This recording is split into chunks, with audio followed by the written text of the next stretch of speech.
Ya. Assalamualaikum warahmatullahi wabarakatuh. Perkenalkan, nama saya Muhammad Rizal Mahendra. NIM saya 18129. Nah, di sini saya dan teman-teman akan menjelaskan tentang artificial intelligence pada game design.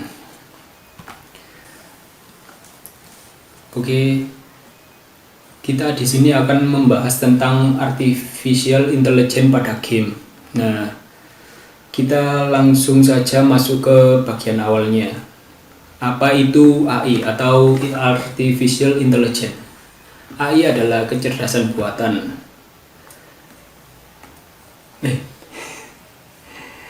Kecerdasan buatan atau AI, Artificial Intelligence, adalah tentang membuat komputer dapat melakukan tugas berpikir yang mampu dilakukan oleh manusia dan hewan. Penggunaan AI dalam video game sudah sering dijumpai dalam berbagai jenis permainan seperti permainan tembakan, strategi, hingga balapan. Biasanya fungsi AI digunakan dalam pengendalian NPC atau non-player characters yang akan menjadi fitur dalam game tersebut. Kita masuk ke bagian pertama, ialah permainan AI, yaitu Pac-Man, yang dirilis pada tahun 1980. Ini merupakan game pertama yang banyak orang ingat mainan dengan AI sampai saat ini. Sampai saat itu telah ada Pong yang dirilis 1972 dengan pedal yang dikendalikan oleh masing-masing player, yaitu mengikuti bola ke atas dan ke bawah, dan penembakan yang tak terhitung jumlahnya di dalam game Space Invader. Tetapi Pac-Man memiliki karakter musuh yang tampaknya pasti berkonsentrasi melawan player, bergerak di sekitar level seperti yang player lakukan, dan membuat hidup player menjadi sulit. Ini merupakan contoh tampilan, ada Pong, ini merupakan mesinnya, dan ini merupakan layar yang ada di mesin Pong tersebut, dan ini merupakan Space Invader, dan yang sebelahnya ialah game Pac-Man. Nah, pada saat itu Pac-Man mengandalkan sistem AI yang sangat sederhana, masing-masing dari 4 master yang kemudian disebut hantu menepati salah satu dari 3 keadaan, yaitu mengejar, menyebar, atau menuju sudut pandang interval waktu tertentu, dan ketakutan ketika Pac-Man memakan sebuah power up. Nah, game AI ini tidak banyak berubah sampai pertengahan 1990 sampai pertengahan 1990-an. Kebanyakan karakter yang dikendalikan komputer sebelum itu secanggih hantu dari Pac-Man. Ini merupakan gambaran model AI. Terdapat strategi, decision making, movement. Kita masuk ke bagian model permainan AI. Gambar tadi mengilustrasikan model itu membagi tugas AI menjadi 3 bagian, yaitu gerakan, pengembalian, keputusan, dan strategi. Nah, 2 bagian pertama berisi algoritma yang bekerja berdasarkan karakter demi karakter, dan bagian terakhir beroperasi dalam tim atau sisi. Di sekitar 3 elemen AI ini adalah serangkaian infrastruktur tambahan. Tidak semua aplikasi game membutuhkan semua level AI. Permainan papan seperti catur abad ke-15-an atau Risk 1957 hanya membutuhkan level strategi karakter dalam game, jika bisa disebut begitu. Tidak membuat keputusan sendiri dan tidak perlu khawatir tentang cara bergerak. Ini merupakan contoh game catur, dan ini merupakan contoh game Risk.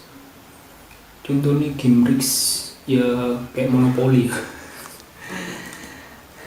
Di sisi lain, tidak ada strategi sama sekali. Kebanyakan game karakter non pemain NPC dalam permainan platform seperti Hello Knight pada 2017 atau Super Mario Bros adalah murni reaktif, membuat keputusan sederhana mereka sendiri dan bertindak berdasarkan itu.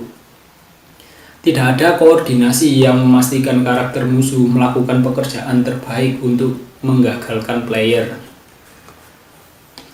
Ini contohnya Hollow Knight, di mana terdapat ruangan yang begitu gelap atau dark.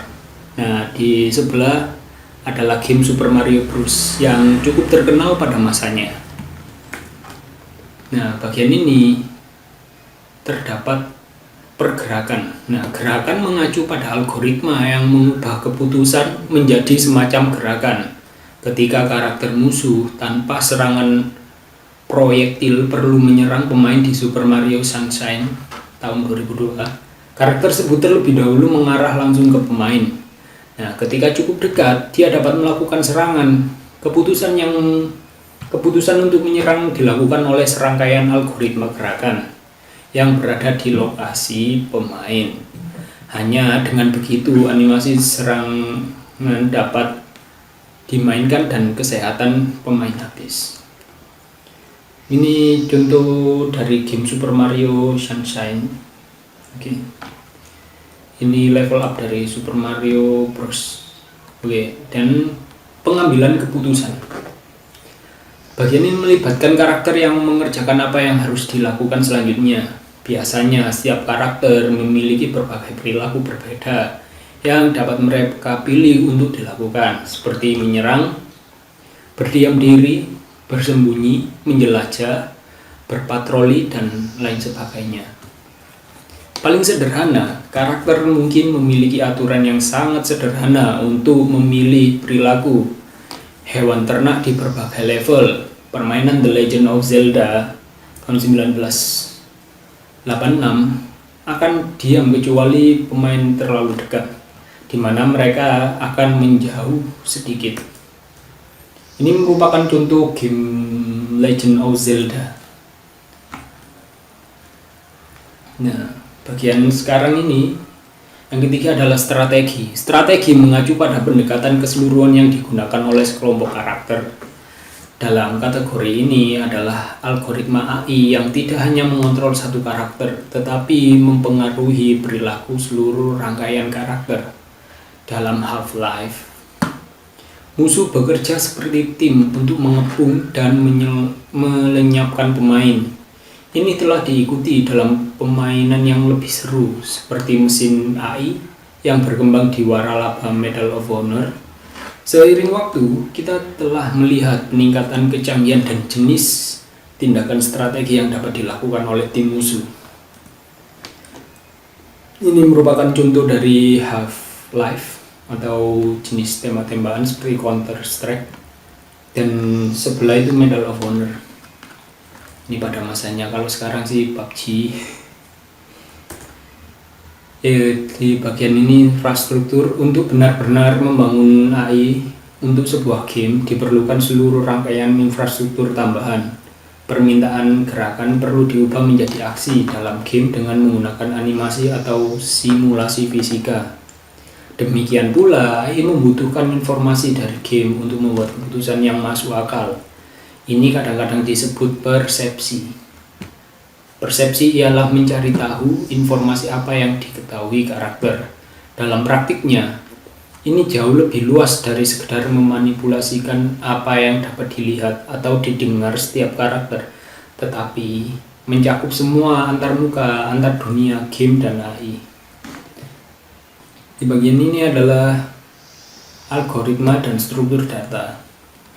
Algoritma adalah proses langkah demi langkah yang menghasilkan solusi untuk masalah AI. Dan pengertian struktur data ialah sisi lain dari koin untuk algoritma. Mereka menyimpan data sedemikian rupa sehingga algoritma dapat dengan cepat memanipulasinya mencapai solusi. Nah, di bagian ini adalah representasi atau informasi dalam game seringkali perlu diubah menjadi format yang sesuai untuk digunakan oleh AI. Seringkali ini berarti mengubah menjadi representasi atau struktur data yang berbeda. Game ini mungkin menyimpan level sebagai mesh geometry 3D dan posisi karakter sebagai lokasi EGZ di dunia. Memilih representasi yang benar adalah elemen kunci dari penerapan AI, dan representasi tertentu sangat penting dalam AI. Bagian 2 ialah implementasi. Bahkan 1 dekade yang lalu, sebagian besar pengembang menggunakan C++ untuk kode AI mereka. 1 dekade sebelumnya banyak yang mengandalkan C, bahasa C. Perkembangan game sekarang jauh lebih bervariasi, seperti adanya Swift dan Java untuk platform seluler, C Pager untuk mesin game Unity, JavaScript di bagian web.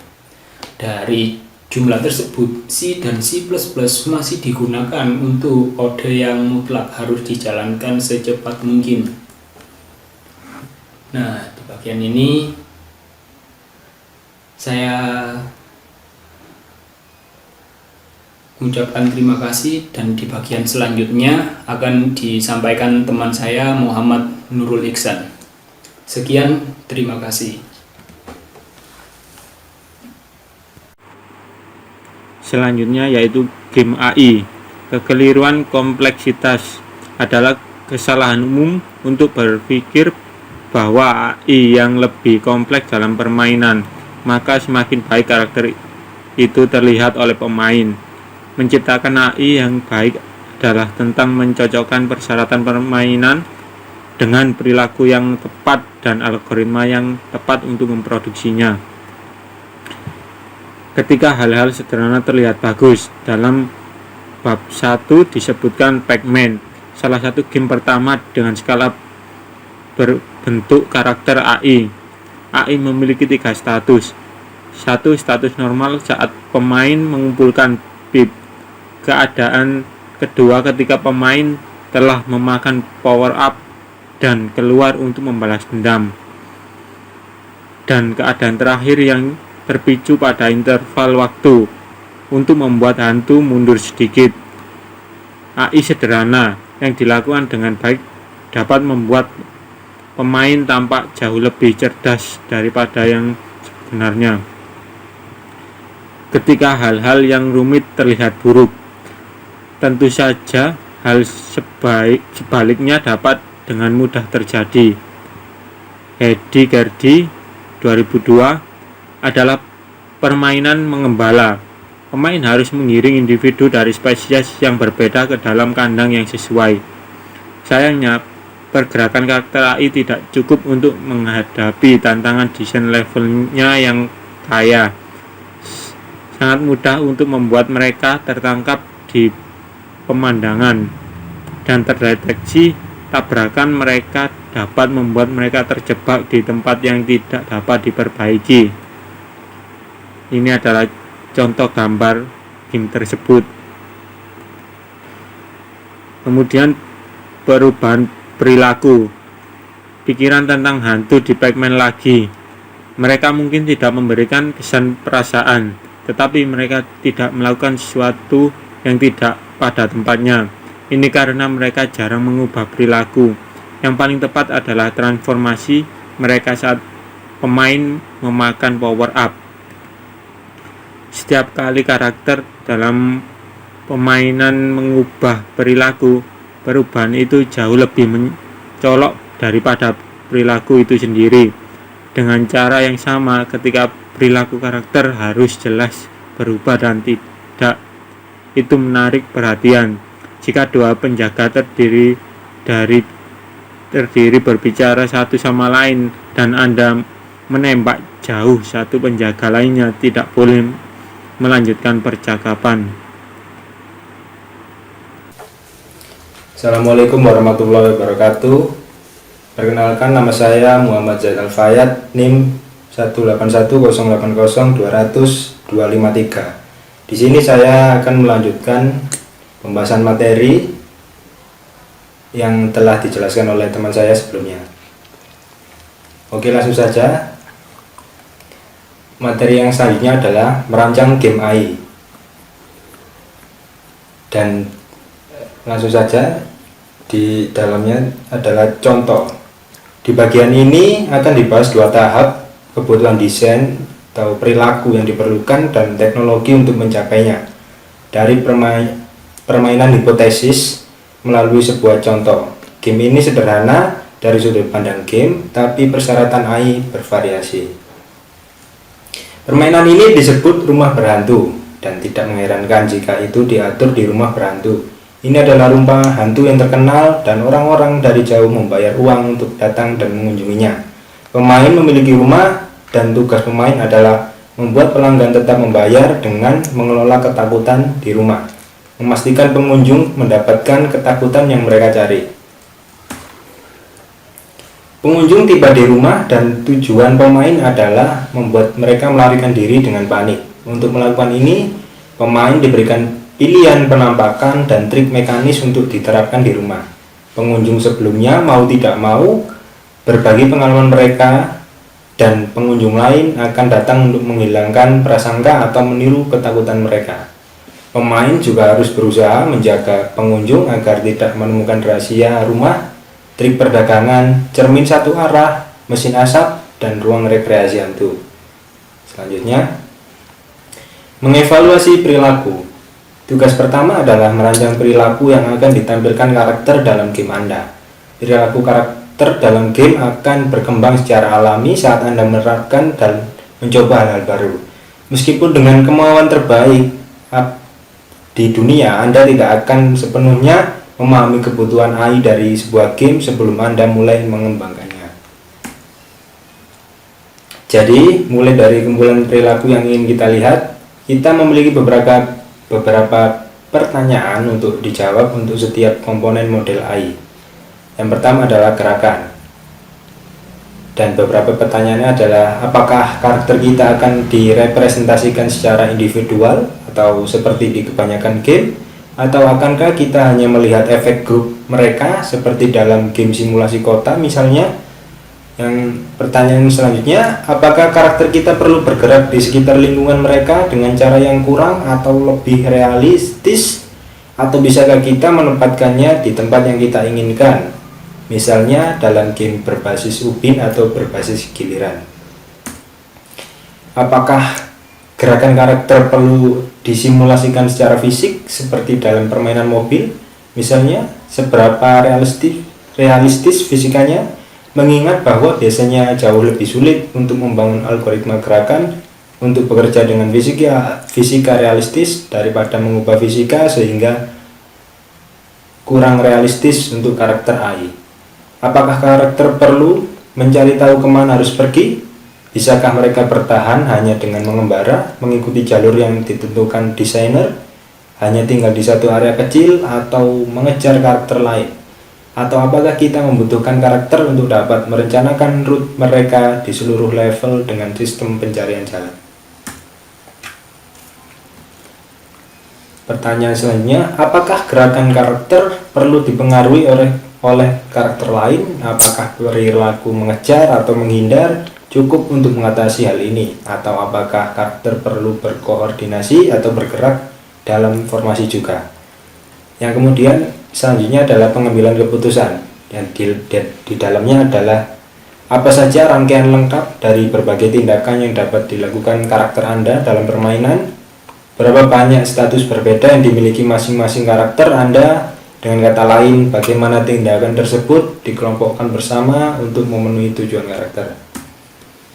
Kemudian, kapan karakter Anda mengubah perilakunya, beralih ke status lain, atau memilih tujuan lain untuk diikuti. Apa yang akan menyebabkan perubahan ini? Apa yang perlu diketahui untuk berubah pada waktu yang tepat? Selanjutnya, apakah karakter perlu melihat ke depan untuk memilih keputusan terbaik? Apakah mereka perlu merencanakan tindakan mereka atau melakukan tindakan yang hanya mengarah secara tidak langsung ke tujuan mereka? Apakah tindakan ini memerlukan perencanaan tindakan atau dapatkah pendekatan berbasis status atau aturan yang lebih kompleks mencakupnya? Selanjutnya, apakah karakter Anda perlu mengubah keputusan yang dibuatnya tergantung pada bagaimana pemain bertindak? Apakah perlu merespon berdasarkan memori tindakan pemain menggunakan semacam pembelajaran? Dan selanjutnya ada taktis dan strategis. Di dalamnya berisi apakah karakter Anda perlu memahami properti skala besar dari level game untuk membuat keputusan yang masuk akal, apakah Anda perlu mewakili simulasi taktis atau strategis kepada mereka dengan cara yang memungkinkan mereka memilih perilaku yang sesuai. Selanjutnya, apakah karakter Anda perlu bekerja sama? Apakah mereka perlu melakukan tindakan dalam urutan yang benar? Tergantung pada waktu masing-masing. Selanjutnya, dapatkah karakter Anda berpikir sendiri dan tetap menampilkan perilaku kelompok yang Anda cari? Atau apakah Anda memerlukan beberapa keputusan yang harus dibuat untuk sekelompok karakter sekaligus? Dan ini adalah yang selanjutnya contoh di rumah berhantu yang kita buat tadi.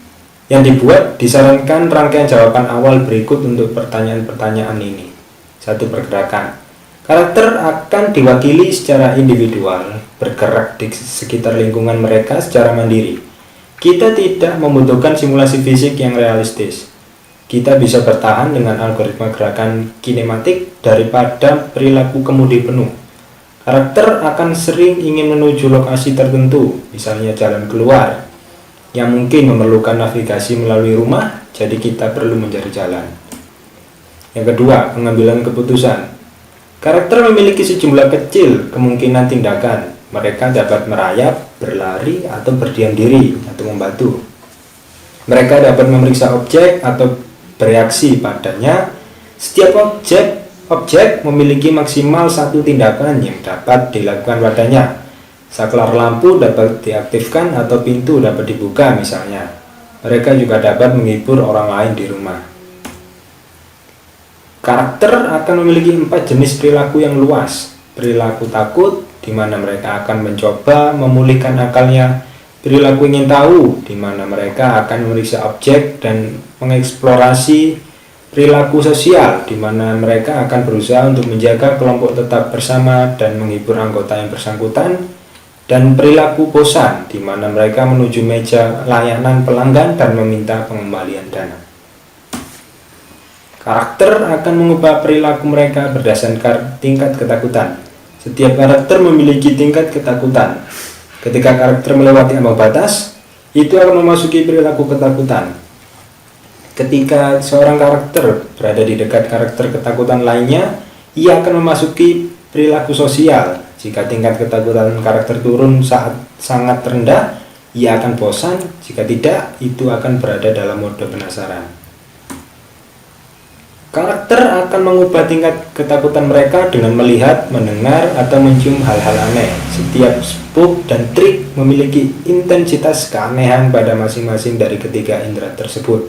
Karakter perlu diberitahu kapan mereka dapat melihat, mendengar, atau mencium sesuatu dan betapa anehnya hal itu. Kemudian karakter akan berusaha menjelajahi tempat-tempat yang belum pernah mereka kunjungi sebelumnya, atau akan kembali ke tempat yang mereka atau orang lain pernah nikmati sebelumnya.